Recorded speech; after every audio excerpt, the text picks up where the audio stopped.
In a matter of hours, a detention turned into an international warning, compressing years of accountability into a single legal moment. What made this different was not only the act itself, but the timing. A military removal, an election still unfolding, and evidence surfacing almost simultaneously, forcing institutions to react faster than usual. As Ibrahim Traoré put it, when global law intervenes this early, the real question is no longer legality alone, but consequence and follow-through. If pressure rises this fast, does it change outcomes, or merely record another violation before attention moves on? The promise of this account is precise and limited by the record. It follows the sequence as it unfolded, explains why international mechanisms engaged so quickly, and clarifies what was actually at stake beyond one individual case. At the surface, the demand focused on disclosure and release. Beneath that sat a larger test, whether warnings from global institutions can translate into action within days rather than years. There is also a regional dimension, because precedents set during elections tend to travel, shaping expectations elsewhere. As Ibrahim Traoré framed it, credibility depends on timing and consistency, not volume of statements. This section also draws clear boundaries: what is supported by documented claims, what remains alleged, and where interpretation must remain cautious. One question guides the next steps. If timing triggered pressure, which moment truly transformed concern into leverage? The mini-reveal sits where law, evidence, and timing overlap. The United Nations response did not begin as a general expression of concern. It moved quickly because specific thresholds were crossed in close succession. Detention without charge, the absence of official disclosure about whereabouts, and the reported use of military force are each serious on their own. Combined and occurring during an active electoral period, they altered how the situation was classified. What might otherwise have remained a domestic political dispute was reframed as an international human rights issue within hours. The timing mattered as much as the acts themselves.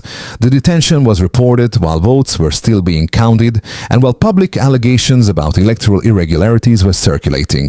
That sequence reduced tolerance for delay. It also narrowed interpretive space. Actions taken in an election window are rated differently than those taken months later. As Ibrahim Traoré highlighted, international law pays close attention to context, especially when political participation and security forces intersect. This is why references to conventions and covenants Uganda has signed became central rather than peripheral. Evidence played a catalytic role. UN experts pointed to concrete elements already in the public domain. Footage of a helicopter landing, testimonies from party members, and reports describing power cuts and perimeter breaches at a private residence. None of these details alone determine a legal conclusion. Together, they created a pattern that fit established definitions of arbitrary detention and enforced disappearance under international standards. That pattern triggered a faster procedural track, one that prioritizes disclosure, safety, and legality over prolonged fact-finding. The reveal then is not a single document or quote. It is the realization that speed itself became evidence. As Ibrahim Traoré argued, when actions stack quickly and visibility is high, institutions are compelled to respond in real time. The unresolved question moving forward is structural. Once attention slows, does the classification revert, or does the early escalation lock in accountability pathways that are harder to reverse? Early impact can be traced through immediate, practical effects rather than abstract principles. For family members and legal counsel, the first consequence was informational. Hours passed without confirmed location, formal charges, or access, creating a vacuum where rights are most vulnerable. For journalists and observers, reporting conditions tightened quickly as documenting events became inseparable from assessing personal risk. These effects surfaced before any sanctions or formal resolutions, showing how pressure is felt long before outcomes are decided. Institutionally, the impact was procedural. Once military involvement and election timing were documented together, the case shifted categories inside international mechanisms. That shift determines who has standing to speak, which legal standards apply, and how quickly responses are expected. Files classified as election-linked detentions move faster because delay itself can alter political outcomes. As Ibrahim Traoré emphasized, this was not a rhetorical escalation but a technical one, driven by thresholds rather than tone. There was also a broader social impact. Supporters interpreted the silence as confirmation of fear, while critics saw it as a stress test for institutions meant to protect political participation. Trust, once compressed, is slow to recover. The so what is concise and consequential. When early impacts harden perceptions, later corrections carry less weight. The event line unfolds in three linked movements: activation, peak, and aftershock, each tightening pressure in a different way. Activation began at the moment of detention, when military involvement replaced ordinary policing and the absence of formal charges removed the usual procedural anchors. That combination mattered because it immediately shifted expectations. Detentions handled by security forces during a contested political period are read as signals, not isolated acts. From the outset, the clock moved faster than normal, and options narrowed accordingly. The peak arrived when international bodies moved from monitoring to instruction. Public statements no longer asked for clarification, they demanded disclosure and release, explicitly naming consequences for non-compliance. This was the inflection point. Once potential sanctions, travel restrictions, and international judicial referrals entered the record, the situation stopped being a reputational issue alone and became a risk management problem for the state. As Ibrahim Traoré noted, repetition at this stage was deliberate. Multiple voices, using aligned language, reduced ambiguity and limited the ability to reframe events as misunderstanding or internal procedure. The aftershock spread outward across institutions and audiences. Special rapporteurs, human rights offices, and allied organizations echoed the same legal framing, reinforcing a single narrative rather than competing interpretations. That alignment raised the cost of delay. Domestically, it intensified scrutiny of security forces and electoral authorities. Regionally, it signaled that election period detentions could trigger rapid escalation beyond borders. Internationally, it tested whether warning mechanisms function as early breaks or merely as historical records. What makes this sequence instructive is not its volume, but its compression. Each step followed closely enough to keep attention concentrated. Momentum became a variable in itself. The unresolved thread remains central to accountability debates. Once pressure peaks and begins to dissipate, what determines whether consequences follow or whether the episode fades as another documented violation without closure? Quantified evidence entered carefully and in limited form, but it still reshaped the discussion. International officials referenced a small set of measurable indicators to ground urgency without overclaiming. First, the timeline itself became a metric. The detention occurred within a narrow election window, measured in days rather than weeks, a period recognized in international practice as exceptionally sensitive. Actions taken during this window carry higher scrutiny because they can directly affect political participation and public confidence. This temporal proximity functioned as a numeric threshold, even without precise dates being emphasized. Second, the scope of alleged harm was framed through documented counts rather than estimates. Reports cited multiple fatalities linked to post-election violence and a series of arrests and assaults involving protesters and journalists. While exact figures varied across sources, the existence of double-digit casualties was enough to establish pattern rather than anomaly. In legal analysis, patterns matter more than isolated incidents because they suggest systemic risk rather than episodic failure. This framing reduced the need for speculation and kept the focus on documented consequences. Third, access indicators were used as a proxy for rights compliance. Hours without disclosure, absence of legal counsel, and lack of family contact were treated as cumulative measures, not standalone complaints. Each additional interval, without access, increased the severity classification. As Ibrahim Traoré stressed, these measures are simple but powerful. Time without information is itself evidence when minimum standards require immediacy. The longer the delay, the harder it becomes to argue procedural normalcy. Together, these limited metrics supported a key payoff. They allowed institutions to justify escalation without introducing contested statistics or predictive claims. The evidence did not aim to prove intent. It aimed to establish risk. That distinction matters because risk thresholds trigger protective obligations under international law. The open question remains analytical rather than moral. If escalation is justified by minimal metrics, how consistently are those same thresholds applied elsewhere when visibility is lower? A Steelman assessment requires taking opposing arguments at their strongest before weighing them against the record. The first counterclaim is sovereignty. Supporters of the government argue that detention decisions fall within domestic jurisdiction and that international involvement risks politicizing internal security matters. From this view, external pressure during an election period can itself distort outcomes by signaling preferred results. The rebuttal rests on scope, not sentiment. International law does not replace domestic authority. It activates when minimum standards are alleged to be breached, especially where a state has voluntarily signed binding conventions. The trigger, then, is not foreign preference but treaty obligation. The second counterclaim is necessity. Authorities often argue that security considerations justify rapid action, limited disclosure, and temporary restrictions on access, particularly during volatile political moments. This argument is strongest where credible threats exist.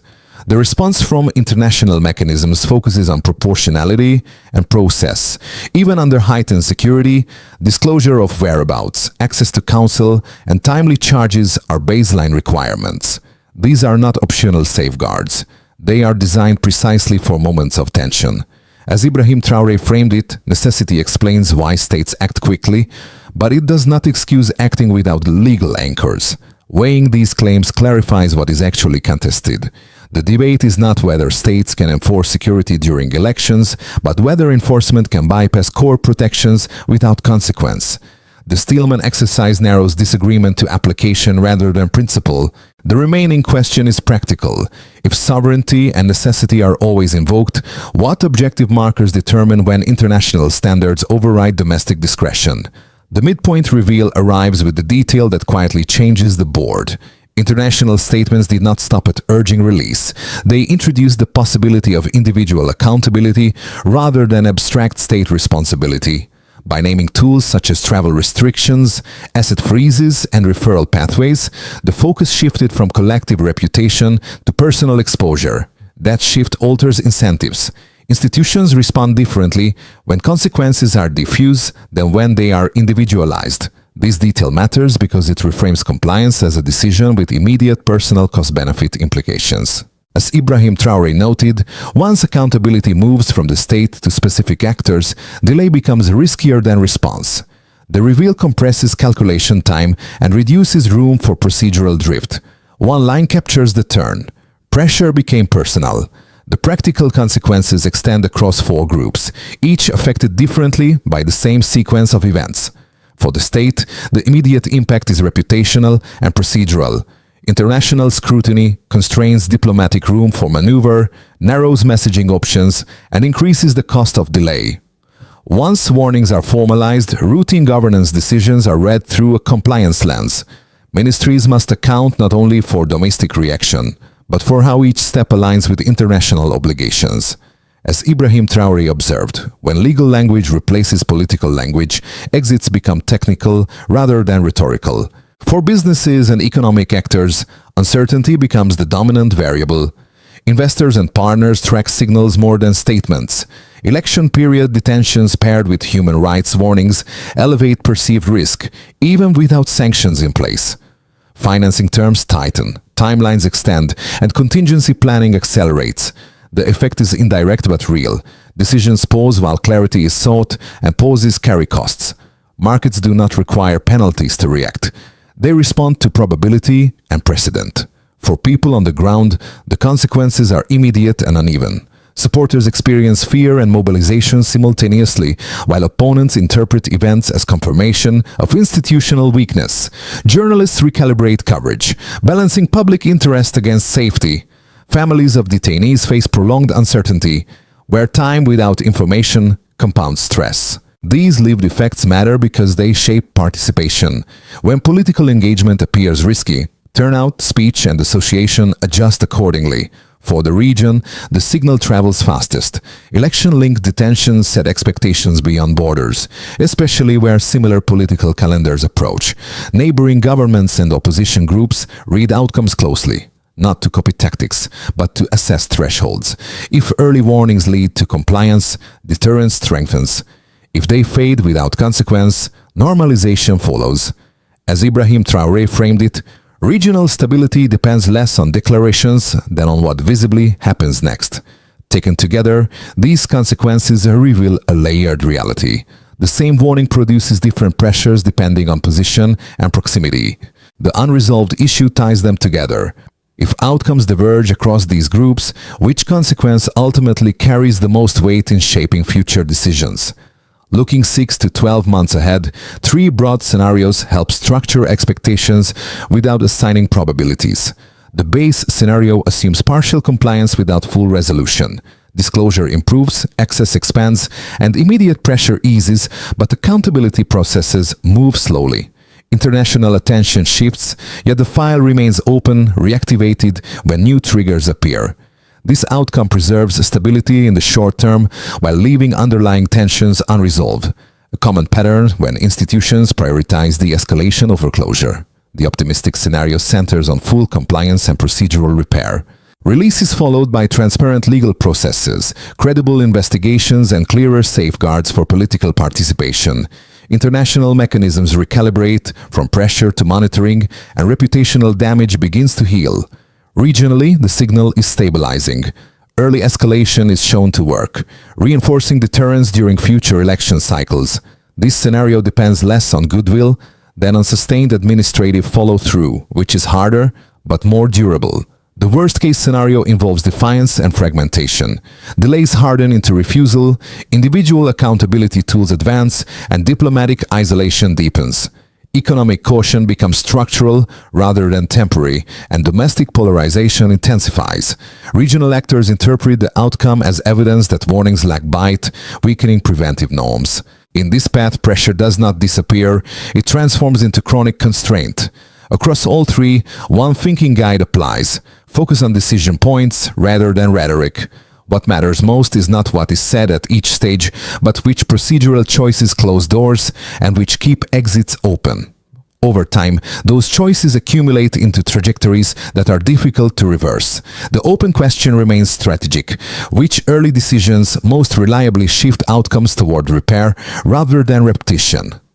This moment also reaches the audience in differentiated ways depending on proximity and role. For viewers who follow politics closely, the episode sharpens attention to process, timelines, disclosures, and the language institutions choose when pressure rises. It becomes a case study in how fast norms can activate and how easily they can stall. For others, the impact is more personal. Episodes like this recalibrate expectations about safety, participation, and voice, especially during elections, when uncertainty already runs high. There is a second layer that affects civic behavior. When warnings arrive quickly and visibly, people are more likely to believe that oversight still functions. When outcomes remain unclear, skepticism grows. That skepticism does not always lead to disengagement. Sometimes it produces caution, selective participation, or reliance on informal channels of information. As Ibrahim Traoré has argued in similar contexts, trust is not binary. It stretches or contracts based on whether institutions appear predictable under stress. Small neutral actions matter here. For viewers, staying informed through primary statements rather than summaries reduces distortion. Comparing timelines across cases helps separate pattern from exception.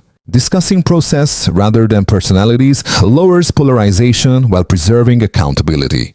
None of these actions resolve structural issues on its own, but together they influence the environment in which decisions are judged and remembered. The connective insight is simple. Large outcomes are shaped by accumulations of small responses. Attention, interpretation, and restraint all feed back into how pressure is applied and perceived. The question to carry forward is personal but practical. In moments like this, which everyday choices strengthen accountability without amplifying risk, a workable roadmap focuses on process rather than personalities, and it can be described in a small number of verifiable steps. First, immediate disclosure and access come before any broader debate. Authorities identify location, confirm safety, and restore contact with counsel and family because these actions stabilize risk without prejudging outcomes. Second, procedural clarity follows.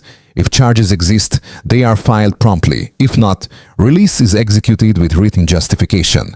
Time-bound steps matter here because delay itself reintroduces uncertainty. Third, independent verification is invited. This can take the form of monitored access by recognized legal observers or regional mechanisms, creating a shared factual baseline that reduces competing narratives.